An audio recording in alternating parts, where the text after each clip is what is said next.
the East African community has called for strengthened cooperation with China to benefit from a win-win situation. Peter Mathuki, the EAC Secretary-General, said in an interview with Xinhua on Friday in Arusha that the regional bloc welcomes investors from China to implement various projects in the region of a combined population of about 300 million people. The People's Republic of China is a long-standing friend of East Africa. The People's Republic of China is one of the most, I would say, progressive countries that has tried to partner in so many sectors with the countries in East Africa.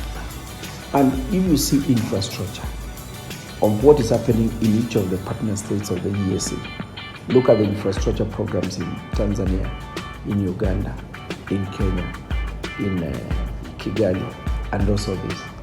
Largely, they are supported by China. Either China is supported by a grant or by some financing mechanism or by technical assistance. So the technical assistance and the technical expertise that is coming from China is very helpful. So what we want to see more is more of this partnership strengthened to ensure that we work and we really benefit, win-win situation. And that is why, even as a secretariat here, we normally have a cooperation with the government of China. They support us annually in a number of activities and programs, and this is very constant. So China has been a very reliable partner, a reliable strategic partner when you come to the programs of the East African community. And so we are happy to say that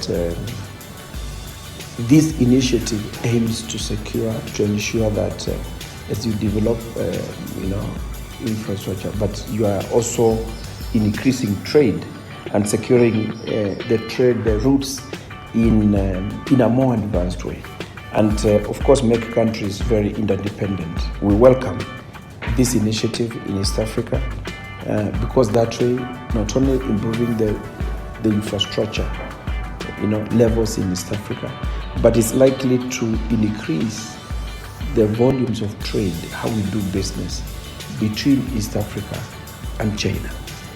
EAC member states include Burundi, the Democratic Republic of the Congo, Kenya, Rwanda, South Sudan, Tanzania, and Uganda.